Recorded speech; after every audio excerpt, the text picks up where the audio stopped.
All right, we're going to get this going, and we're up here as the panel, but I really think what we're trying to do is actually stimulate discussions and thoughts from what we've heard the last couple of days, and you've been participating in this as well, and so we're going to be sure before we conclude today, hopefully, that we'll get some of your comments as well. I'm going to remind us something that Avalon has charged us to be thinking about as really, you get a lot of information thrown at us, and it's really fascinating. You can't keep up with it all, but really the idea is really trying to think about what experiences we each are bringing to the region, what experiences we're bringing to this meeting, this forum, these 2 days.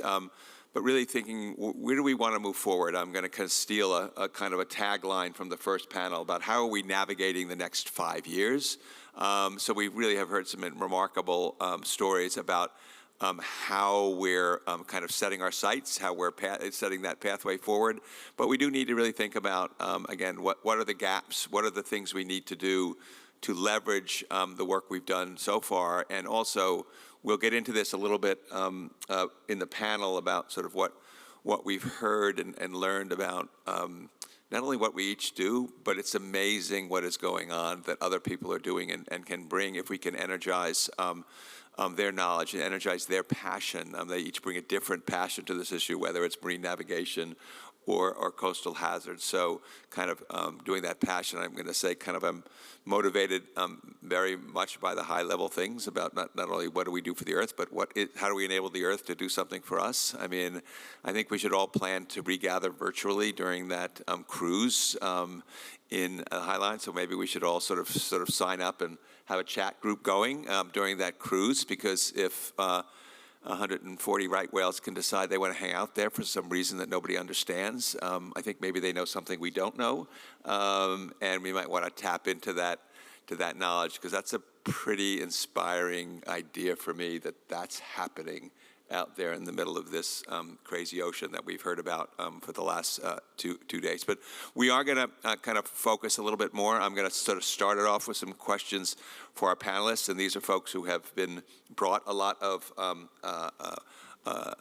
knowledge to the table the last 2 days, but also different perspectives from the state, tribal, and academic and kind of state policy arena as well, to kind of get the discussion going. And you guys are part of that network as well. But I'm going to start it out with a few high-level questions. I'm going to say the last question is going to be, okay, what have you heard? What are 2 or 3 things? What are gaps? Or what are things you think we need to focus on? So I'm putting that question and coming back for the closing question that will open up to the whole audience. So if you guys think about that. But maybe I'll start with these guys, and we'll kind of have really kind of a round robin, and you can be happy to follow up with questions to each other. But I wonder, I'm going to start with kind of the newest face to the group. So Elizabeth, very, very grateful for what you've brought to this meeting today around the session on frameworks, but you clearly have a lot of experience from the state level and from the work you've done. So tell me, 2 or 3 things, a little bit more about yourself, and kind of what 2 or 3 things you think you are important for the region, and maybe why you think in the area you work that regional collaboration and what we should be focusing on moving forward. Thank you, Ryan. Well, thank you, Tony. It's been terrific. I really appreciate you all welcoming me in your midst.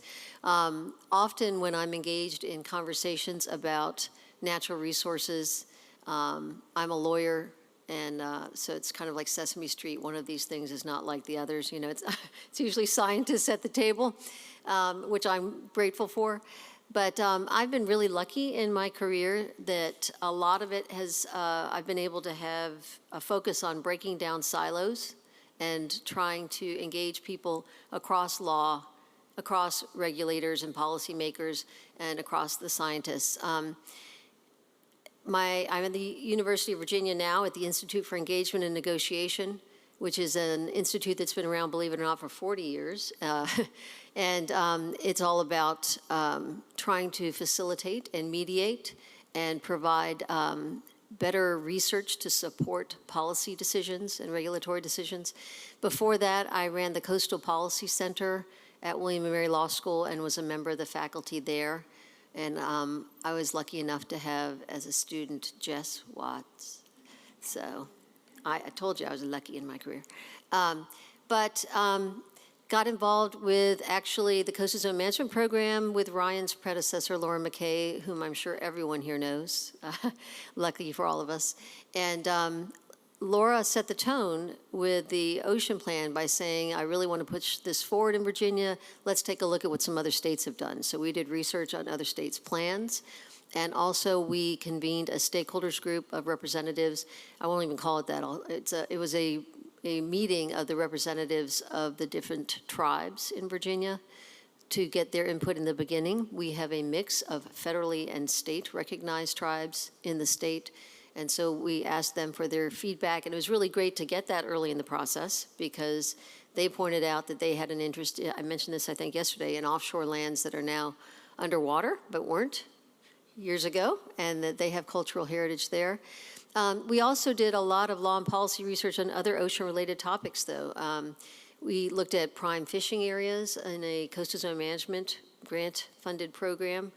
Jess Watts is the co-author, and they reached out to New Jersey to talk about their prime fishing areas and look at could Virginia adopt some multi-use areas. I appreciated on the last panel when you mentioned it's not about keeping the fishermen out. It's about how do we juggle these different uses and honor all of them. We also did a lot of projects with our partners, VIMS. The Virginia Institute of Marine Science was the partner with the law school in founding my center. And so we did work with the Atlantic States Marine Fisheries Commission under a grant that they gave us to look at offshore wind turbines and fostering aquaculture around them. And also just all kinds of various partners.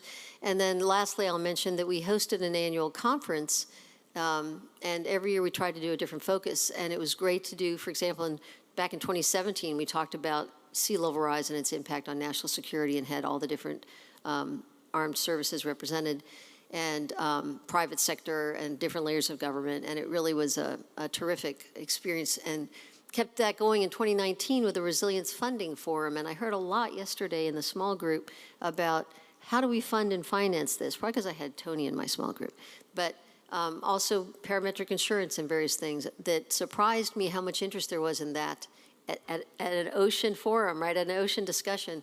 It's, we have to look at the coastal lands as well. So I've just been very blessed to work with CZM and with various universities and students in different disciplines to try to find some solutions to all these various issues. Great. I appreciate getting started and just reminding, breaking silos. We're going to talk about the portals of data. We also, I recall them talking about breaking data silos, so that certainly seems to be something consistent. I'm hearing also, although focusing on Virginia, the opportunity to really think about working across states and looking at state models and how that's a necessary function of regional collaboration. So certainly hearing some of that from your experience, if I got that right. And you did, and I should have added that I've been a member for some years now of the Chesapeake Bay Program Climate Resiliency Work Group, and that is a great example of that cross-state collaboration throughout the Chesapeake Bay watershed. At UVA, I created this online proactive planning for resilience guide, and they were such a great source of information from across the states. People that knew so much gave me feedback on that, and so having a forum like that is really key. Great, appreciate that. Ryan, you want to pick that up with just a couple of thoughts from your experience? Yeah, I'm with you, Elizabeth. I'm, we've been science heavy today, but I'm, a teacher by training. I was a special ed teacher for many years before I got into resource management. And I think a lot of what I experienced there, I experience here, which is you start a day with aspirational goals. They're very aspirational, but you have goals in place, challenges, but often the system is not working. And so you have to work the system to get anywhere near those aspirational challenges to get towards those goals. And I think in state management, we run into that pretty regularly where we have to find ways to work around the system. CZM's very blessed with extra flexibility and ways to do that. I'll talk about that more in a minute. So, I went from there into water supply planning, which I think in kind of the conversations that we've had throughout the day and the days before, cumulative impacts is one of the things that I woke up to there, that we really need to be thinking about things together holistically, something that I think Marco does really well.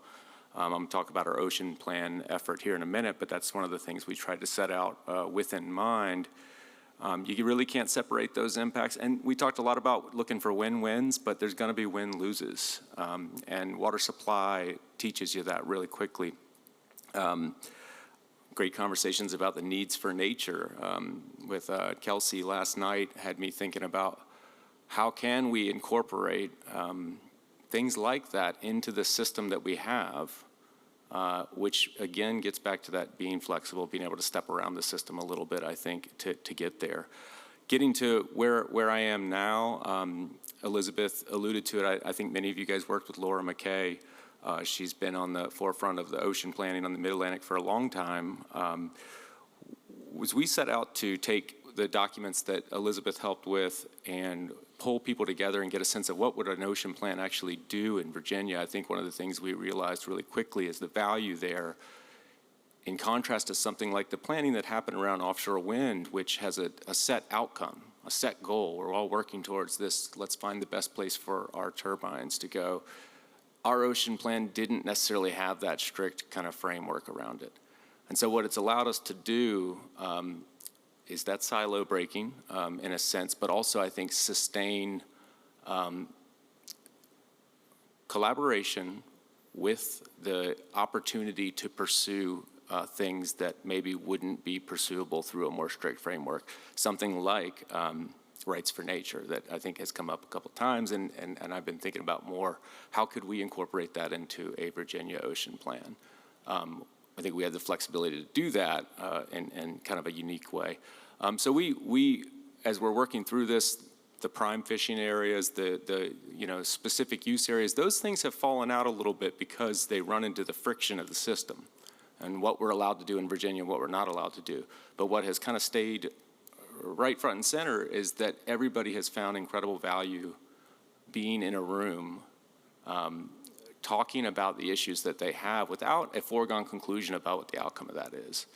So I think one of the things that we're going to see come out of the Virginia Ocean Plan is just a larger group body that will do some of the things that Marco's already doing at a regional scale, but really focus on Virginia. So we're going to learn from what Marco already does and hopefully be able to implement that. I'll stop there. Yeah, I might drive back a little bit, just kind of an observation too about, you said the friction of the system. I'm kind of really interested in us all thinking about that, because I think friction plays out differently on scale. And so I'm going to ask you a little bit to think about sort of what frictions you see at the state level. It does seem to me you can talk about certain issues at the state level and the local level, but somehow, like sometimes if you focus in on something, it becomes clearer. Sometimes you need to step back in order to make it clearer. So I do think there's this, I hear, interestingly, in this regional ocean framework, which we're here today around, that sometimes we can be enlightened by what happens at a local level or a state level, and you can have a discussion. But maybe because of the frictions at the state level, it's hard to have certain discussions, and almost you have to have them at the regional level first in order to then be able to work it back into your system, because the frictions are different.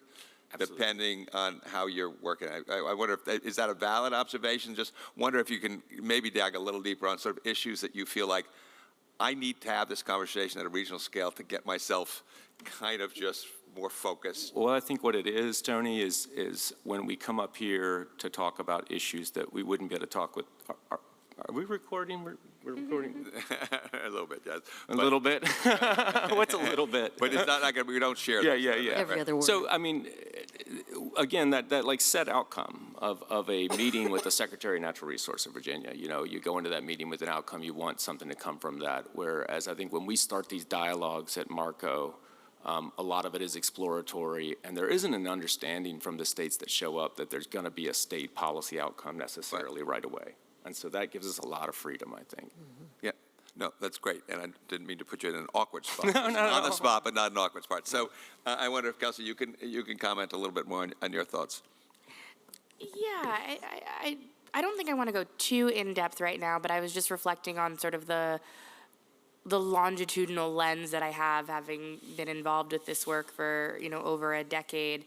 And I think what was really impressive over the past few days with you all is the types of strategic partnerships that have been happening in the region.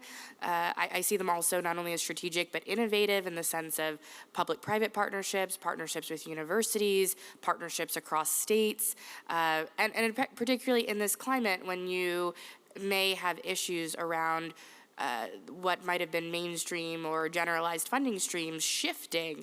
I think it was really interesting and hopeful to see you all try and think strategically about how you will be supporting each other in the coming years and months ahead, and that already is existing. It was very fortunate for me to be able to sit on the eDNA panel, but I was thinking back, I was like, about a decade ago, these types of partnerships, especially with tribes and citizen scientists, they weren't really happening. They were things that maybe we were starting to talk about, but they weren't actually happening in practice. And so for me, that is something that has been very impactful over the past few days to hear, to see, and to also see some of the results coming out of those partnerships. Really, that's great. I appreciate that. And kind of shifting the focus a little bit, a lot of the discussions across the sessions and specific sessions were around the Ocean Data Portal and data and the incredible, how much is going on in that area right now, which is definitely transformational from 10 years ago. We were starting the portal, we were thinking about it, but the amount of information and the nature of what it can do is really changing. So I wonder if I could ask people to comment, maybe we'll start with Ryan this time, a little bit about sort of what do you think about the ocean data space? What did you learn in the last couple of days, or what have you been thinking about what you'd like to see in terms of next steps, either some issue, some accessibility? What problem would you like to solve, or what question would you like to ask of the ocean data world? Man, it's such a big question, Tony. Of course it is.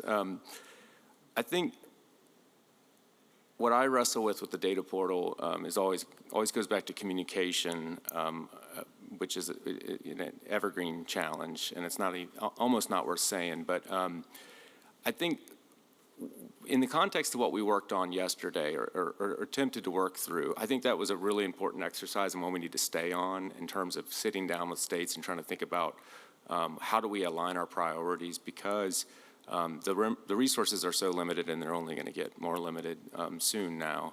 And so I think setting really reasonable goals it is something that I think we should be thinking about. I think one of the questions that you guys framed for us was about, how do we work at characterizing the ocean? Well, right there, that's a golf. That's something you can't even hardly do. And so then now we need to step that down to how do you characterize the part of the ocean that matters to you most in this year, or the next year, or the year after that? And I think what we were doing yesterday is a really good way to approach that and trying to get us all on board. Where do our chips align? Because I think that's where we might actually see some progress in the next couple of years in these kind of potentially thinner budget years. I think that conversation about expanding the universe of people who are participating in our data collection and our research collection is one I'm really interested in. I don't know exactly where that goes or what the limitations are, but I know the work that you talked about this morning, Kelsey, or this afternoon was a fantastic example of it. I know in Virginia we've got tons of citizen monitoring programs, and I'd love to see that explored. And we know that we've got a commercial fishing fleet that is increasingly struggling, and we need to find ways to bridge them. And one of the ways that they could do that is by participating in the data collection that NOAA may not be doing to the same extent that they are doing now. And then I just really think things like environmental DNA could really kind of explode this space in a way that we don't understand yet. And I'm really excited to see the people working in that space and thinking through the challenges of it. I think it's an opportunity for democratization of science and bringing the cost of science down so that citizen groups could do that kind of work, which they have not had access to historically. So those are the things just from today or yesterday that I heard that I thought would be really good threads for us to keep pulling on. Yeah, those are great. And certainly I did remember during the fisheries discussion, economic data as a particular thing that we don't think of. And so that socioeconomic data is something that I think is going to be useful, particularly if we're talking about doing trade-off analysis. You said there might be winners and losers sometimes. We can't always be, we have to be clear sometimes going into a process that maybe everybody's not a winner, but we can try to maximize that. But certainly the economic data just kind of fascinated with this idea that we're talking about everything from, we think the most important things are citizen science and AI. So it's sort of like things that are incomprehensible and getting everybody to contribute to it, and that's it. So it's pretty remarkable that that gap is closing right now in terms of what we're able to do. So it's pretty exciting. Kelsey, your thoughts on the data? You're a data geek, I know, but your thoughts about specific issues or data that you'd like to see us move forward to focus on? Point of order, we're doing one more question after this? Is that Yes, the big one more after this. Of like the merging issues? Well, we might do 1.5, Okay. but the emerging issues, this, Okay. This could be My emerging brain issue. got all jumbled. It's been a That's long good. day. It's good, it's good, right. But on the data portal, I mean, it's just such a wonderful expression of all of your individual work scaled collectively. So I think it just continues to need to be something that we invest in as a testament to why this work matters. I think in today's climate, we're constantly having to prove, why the things that we do matter, why they count, why they are a good investment of taxpayer dollars. And I think the portal does that in ones and twos and geospatial visualization, and that's great.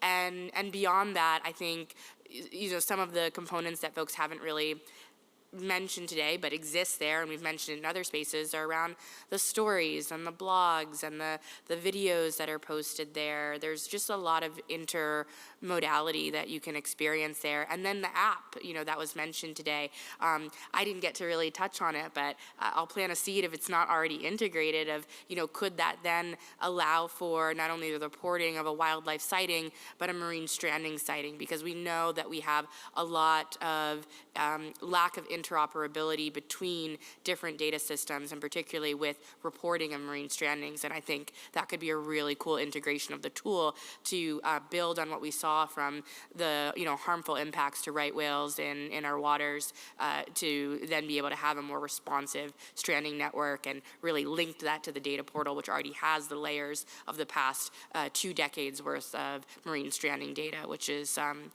sad, but also just really powerful about the impact that we have as humans on our ecosystem. Thanks. You want to pick it up? Just one quick note from the non-data geek here. So our slogan at the Coastal Policy Center used to be, we are the intersection of law, science, and policy. So that's the world I live in, translating the science and the legalese and trying to meet in the middle and get it in language people understand. And so it really resonated with me. Did we lose Will? Is he gone? Not Will Eisenberg, Will Fidou. That storytelling aspect that you just mentioned, because in a time of social media blips coming across our screens, in a time of AI translating, hopefully most of the time correctly, not always, into common sentences, easy to read, I think it's extremely important that we are able to tell our story to not just the general public, but to policymakers, to regulators, to folks who really need to hear it and understand the importance of the work that you all do. And so making sure that there's a way, like when I open up the portal and I look at all the different data, I'm like, that looks so cool, but I have seen the opposite reaction from people that just can't read it and don't understand it. And so it's important you have both. You have that, and you have the story maps, whatever you need to convey the story in a way that people understand, particularly those who have control over funding. Yeah, I appreciate that. I do want to give a shout out to Carl Villacoba, and he is not only is he the portal project manager, keeps all the wheels moving, but he also is the communications director. So he does write numerous blogs. But again, we can do, from what I hear, not only within the portal context, but the stories that are to be told, we need to absolutely put our pedal to the metal on that across the board. So definitely heard that from everybody. I would say somebody who comes out of a bit of an advocacy background, you always need to kind of think about your stories. I mean, the policymakers is where I fit into generally, so I kind of know what stories I want to hear. But I'm telling you, if you have constituent stories and personal stories and community stories, that's what then gets the politicians excited. So there is a bit of that we are not going to be, this broad communication, the general public always. But I do think each of us in this room has a local constituency that we work with. And so we all have access to getting a story to somebody who, I'm telling you, if they call their congressman, that'll be is so much more effective than if I go in with a well-organized presentation about how important this is. Just will. So try to think with that. Tony, I was just thinking with the storytelling, I think one of the things that we run into this in Virginia, everybody runs into it, but just with the amount of tidal marsh that we think we're going to lose over the next 30 or 40 years. And we'll present one number that we heard from, VIMS, and then another person in VIMS will say, well, that's wrong. It's this number. And this is happening within the same state institution. And these are kind of pivotal figures that we're using to drive state policy.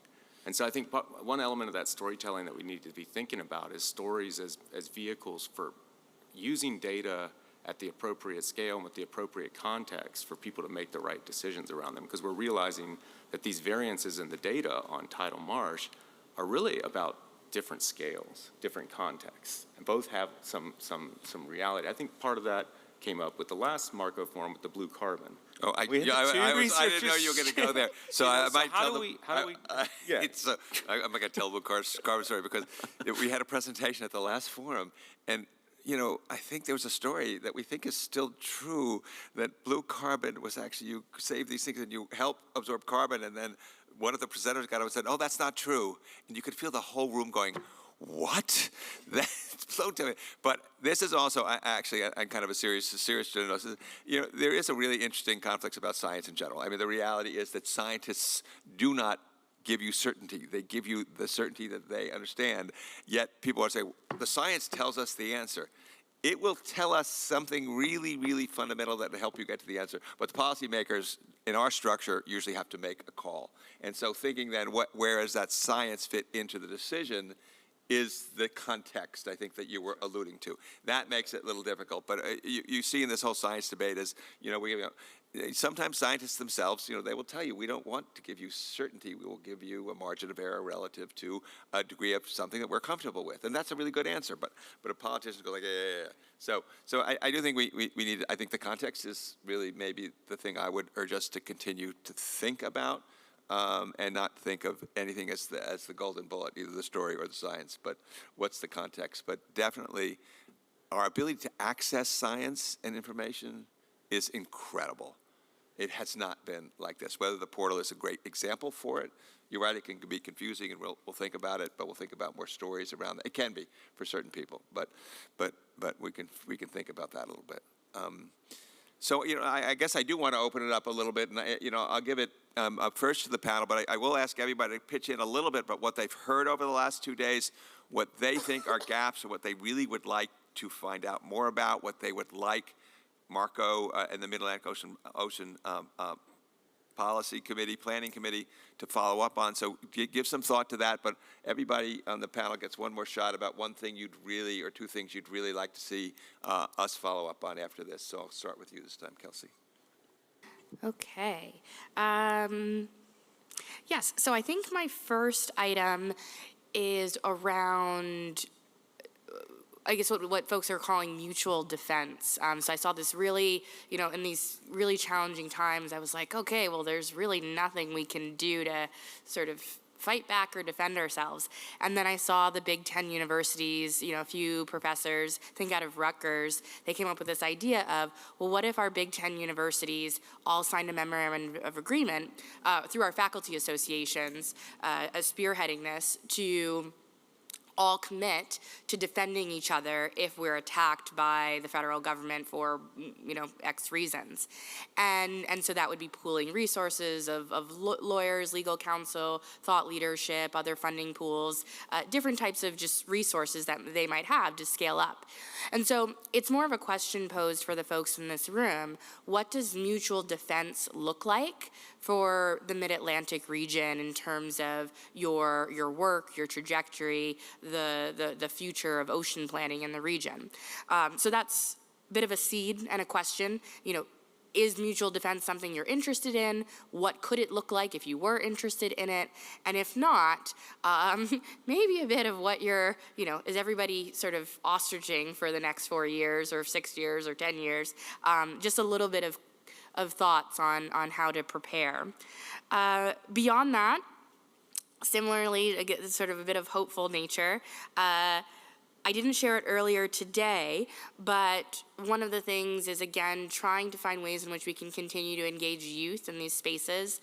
The poster session was wonderful, a way for us to engage students across all generations, but other ways to engage youth through education, through gamification, as we saw earlier, but also for me, in what I shared around ocean rights, much of the ocean rights advocacy along the Atlantic coast has actually been driven by Indigenous youth, and particularly one initiative out of the Mashpee Wampanoag Nation for rights of herring. So we were talking about these migratory fish, herring being one of them. Maybe we might have a rights of sturgeon law coming out of a First Nation in the region in the next few years. And so thinking about what these different types of Earth Law initiatives might look like for our regional planning moving forward.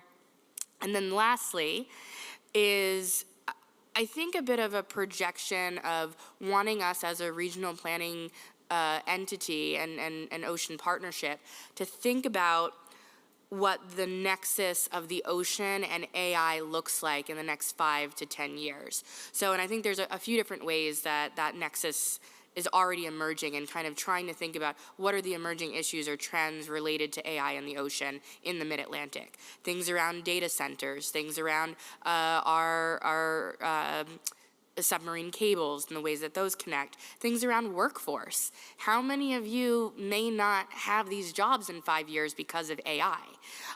So what does, ocean employability look like in relationship to AI? And then also energy demand and the ocean and offshore energy and AI, let alone, I know what some of my other colleagues are probably going to say in just a moment, but the minerals required for the infrastructure that fuels AI, which are largely going to be sourced from the ocean.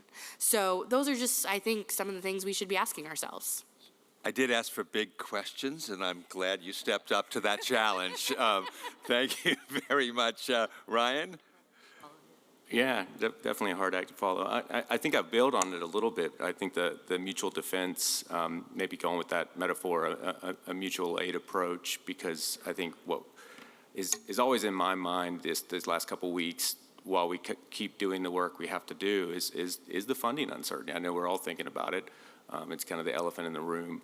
I think the thing about CZM in Virginia that's so unique is that, and the reason why we're in the ocean space is because we have a little bit of capacity to do it, and the other state agencies do not. And I fear that, from a Virginia standpoint, that a loss of CZM means a loss of our engagement on the ocean regionally, maybe even at a state level in a significant way. And then I think about that stepped up a level with all the work that has been initiated, whether it's because of the funding injection from BIL or IRA or the offshore wind that is in progress and at risk of potentially being stopped, lost, and how do we, as a group that have had our eyes on this stuff for a while, work together to minimize the loss that comes along with that? And I keep joking with Mike that, how's my pass-through funding from New York coming? And that is a joke, but, are there ways for us to help sustain organizations like Marco, like RWSC, like Rosa? How do we start planning for that now? Because sooner or later, we're going to be asked to do that, I think. So. Another hard act to follow. Just listening over the last couple days about all of these topics are important, right? All of these topics are pressing. The regional collaboration that is required for a couple of them particularly caught my ear because of the national implications of what's going on off our coast. So offshore wind, that is important for our national energy supply, but it's particularly important in Virginia because we have CVOW. We have the Virginia Clean Economy Act, which requires Dominion to be fully reliant upon renewables by 2045. And we've got one of the heaviest densities of data centers in the world. And so we have an energy spike going on, the energy demand spike. And so it's really key for us to achieve that. It's going to be a balancing act, though, right now, honestly, because as they indicated yesterday, there's a pause, as they characterized it, in the offshore wind industry right now. There's been a stop work order for Empire Wind. I think it's going to be a balancing act to try to continue to pursue that form of clean energy in light of a lack of focus on that right now. And another one that comes to mind is offshore mining for heavy minerals and for rare earth minerals. There's a national security interest there. It's very important. But there are also ecological concerns and societal acceptance that have to be addressed. And with the opening of one of our marine sanctuaries to commercial fishing, I think that it's a balancing act, again, that you've got these different interests that you have to look at, particularly in light of the discussion about the Endangered Species Act and harm not including to habitat is under discussion. So I guess that's my theme. It's a balancing act between these different interests, and how do you all make sure as a regional entity that all of these interests are taken into account? Throw oil and gas on that, too. Yeah. He's throwing fire on it here for me. Thank you, Ryan. I guess this is great. I'm going to ask, I really hope you all have some comments you're going to add to this list, because we're going to take it forward to figure out what to do. I do feel like, I hope it's mutual offense, and I think that's what it is, and I think it is relative to the incredible things that are going on. So we have a lot of very positive things relative to that, and how do we keep our heads while all about us are losing theirs? So you don't want to respond to every false issue.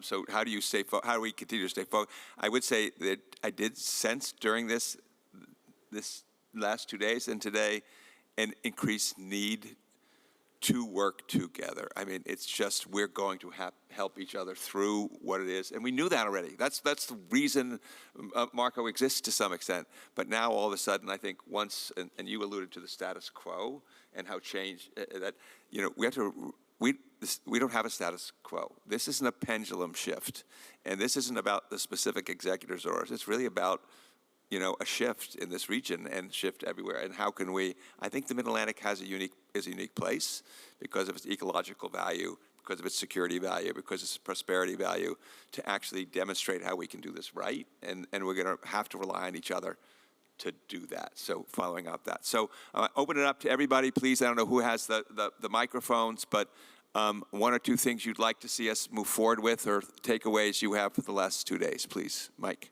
And identify yourself for those who don't know you, please. Thanks. Hi, I'm Mike from New York. And I keep telling Ryan I look forward to reading his application. I hope it's a really good one. It's going to be stiff competition. But in all seriousness, I mean, that funding issue is real for all of us, right? And it's, I was trying, as I was listening, and over the last 2 days, listening to the different panels, one of the things that really struck me, and it's already been echoed multiple times today, is the storytelling. As somebody with 2 teenagers and a third one about to be a teenager later this year, I can tell you the power of a simple message and the power of going viral. And the Mr. Trash Wheel, I want the Mr. Trash Wheel story for every one of our issues, because I really think that's what it takes, is communicating the essence of what's important, doing it simply, doing it in a way that resonates personally, and doing it in a way that people can actually have fun with, can appreciate, and again, that I think is how we communicate the message. The science is just so difficult for people to get their arms around. It's hard enough for all of us, including those of us with science degrees, but finding ways to connect to people personally, whether it's the farmers getting money as part of the aquaculture story, or whether it's the interest rates and how they affect people. That simplicity and that personal connection are really what's important. And when, as all of us are following the news, I'm sure, when you look at the projects that got canceled but came back, it's because there was this very clear connection to people, like, wait a minute, you're going to cut funding for this thing that everybody cares about? So I think that's what we really need to make sure that we're doing, is we're finding those ways to connect to people personally. The kids reading the Dr. Seuss books, or the teenagers on Instagram, or whatever. And I think there's a 5-year strategy here, but I think there's a 50-year strategy we should be thinking about too, because the hearts and minds of tomorrow are the ones who are going to be voting in the future elections. And whether or not, AI is doing my job, good luck, AI. I want to see that program that can try to figure all this out. So anyway, I'm going to start rambling here if I keep going. But again, communicate the essence of something simply, personally, and in ways that I think get people to really care about it. So.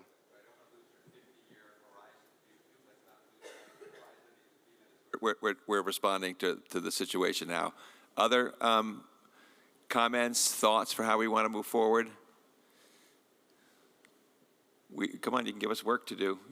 Got somebody over here, Kate. Okay, my name is Kate Vogel. I work with the National Wildlife Federation as the senior manager of our Mid-Atlantic region Coastal Resilience Program. Hopefully in that title you can already see some opportunities for collaboration. I started the position about 9 months ago, and I'm noticing that there's a huge opportunity to grow our connections, grow our partnerships. And I used to work with the Maryland Department of Natural Resources Coastal Zone Management Program, and so kind of being familiar with the coastal zone management space and then also now working at a nonprofit, I've truly realized the opportunity to partner with nonprofits and create a space where it's not really coming down from federal government or state government. You're providing a space for people to just openly talk, coordinate.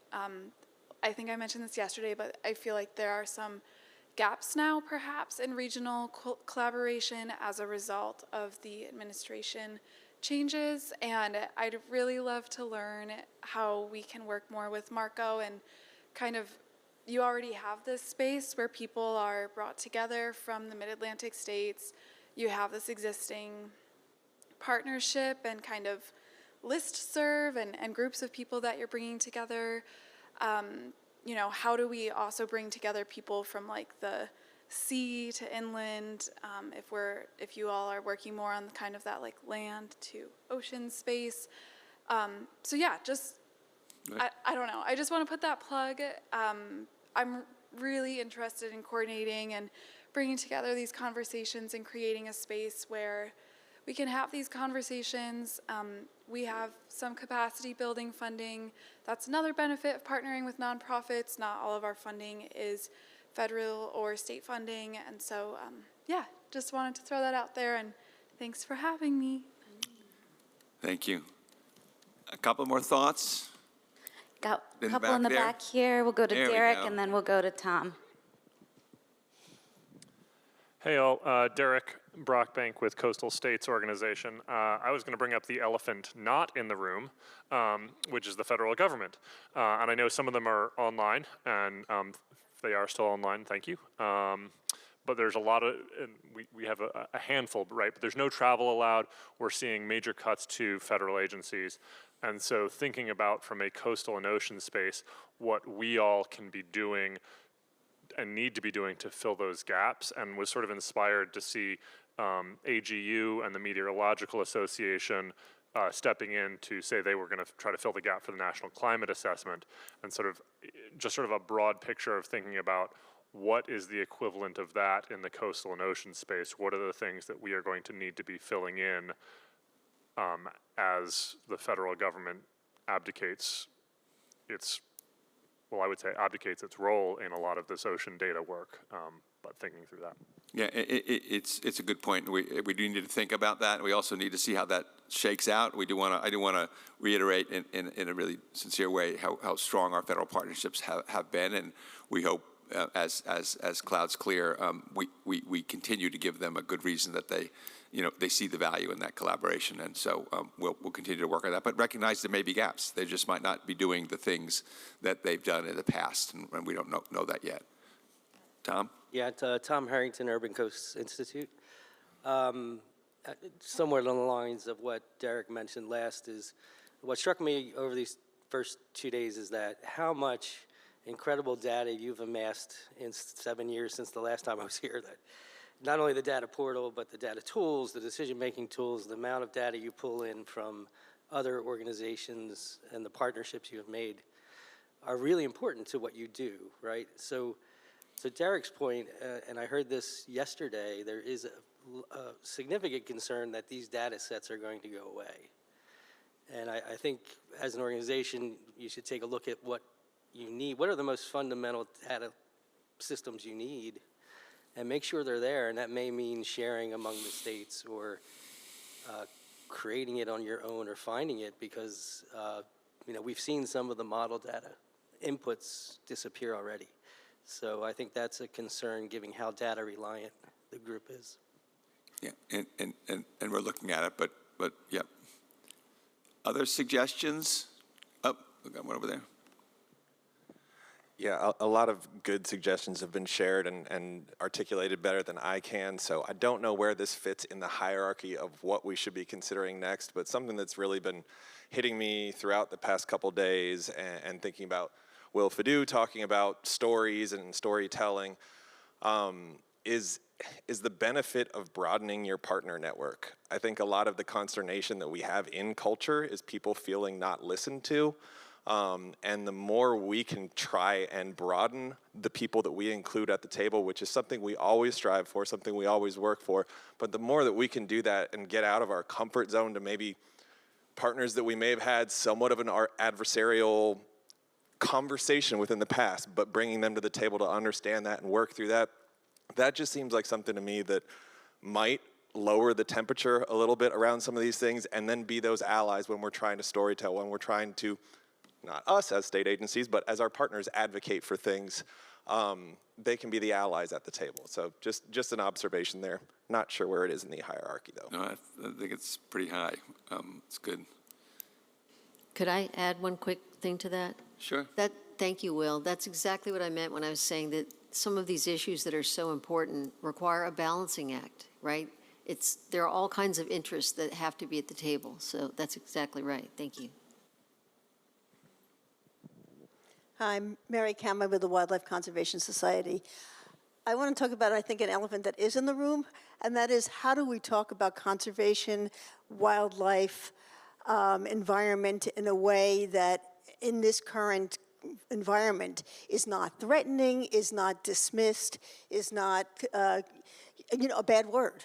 And I think that's for me, that's a really big challenge going forward, is that we're already feeling like we can't speak about these issues because it's contrary to, what's going on in the government around us with even the potential loss of funding that we may be experiencing because we sit on a certain side of an issue. So guidance and help in terms of how we tell these stories, but in a way that's not threatening, that's not going to undermine our ability to actually keep conservation going. And I can't help, Kelsey's, her discussion about rights of nature is so important, and trying to figure out ways to educate and get that now into, children's thinking and stuff, so that we're not just only thinking about the ocean as for our use, because that's the way a lot of the conversations have been going. So I think that's great. It might be a good case study for this example about bringing people to the table around how we talk about issues that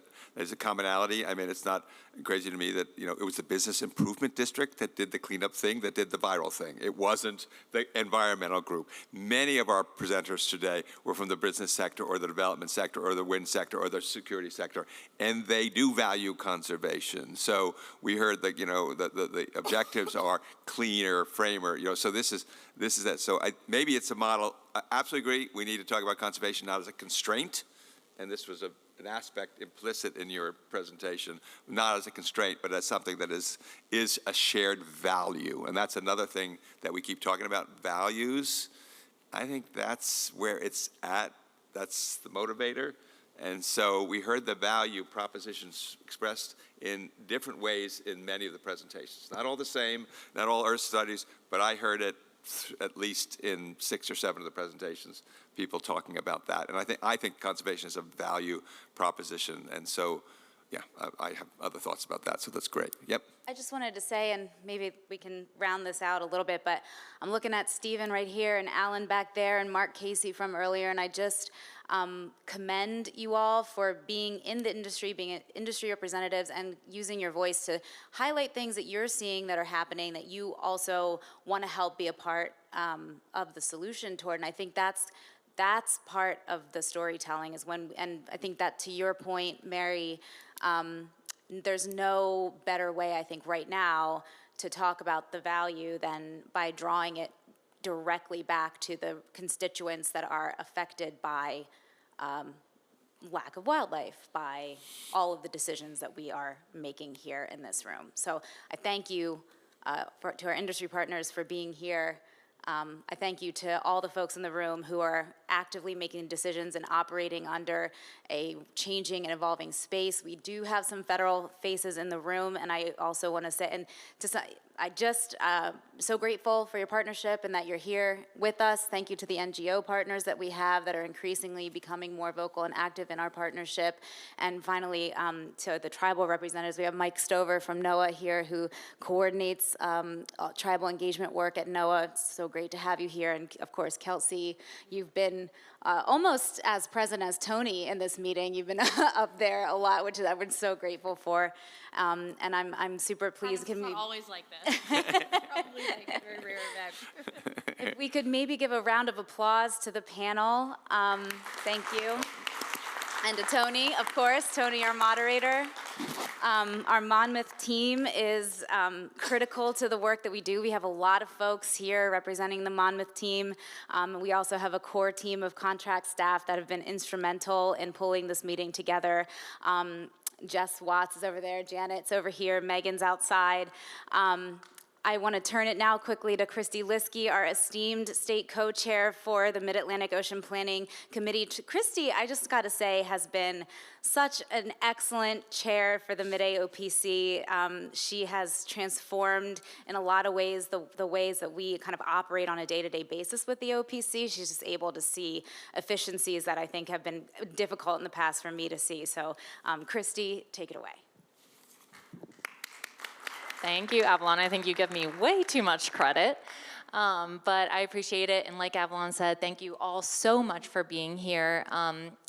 You know, we just heard from an amazing closing panel and heard from Avalon and all of you, and I won't keep you too much longer, but because the daylight is closing. It's getting, I feel like it's getting dark out there, and you might want to go see Mr. Trash Wheel.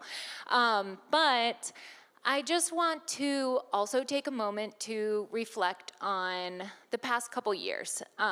We just heard about the past couple days, which have been amazing, but I also want to put like a very positive end to this forum because we should relish in the successes that we've had.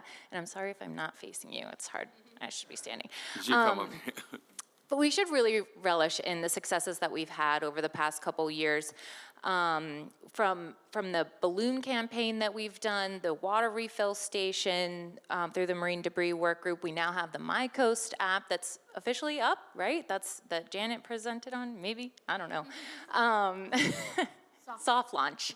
We created the Ocean Conservation Work Group. Macan put out a series of educational videos. Like, we've done so many wonderful things, and we got congressionally authorized as a regional ocean partnership.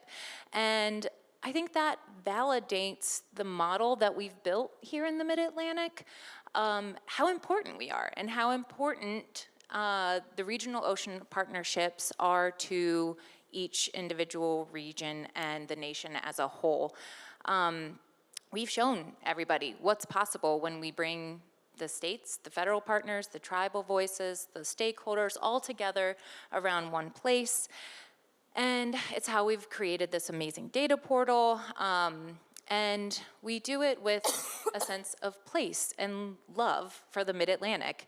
I think sometimes a lot of us, even though we're in this space so often, I think we sometimes forget how special of a planet we live on. I mean, it's not just like the Mid-Atlantic. Like, we are in the perfect place in the universe in relation to the sun that we can sustain life and have water and have the ocean. So I think that we should really just share the pride that we have in the Mid-Atlantic region, the cultural heritage that it provides, the water that our kids and our grandkids and our families swim in, and know that it's not just a place where we're working, it's a place where we live and where we belong.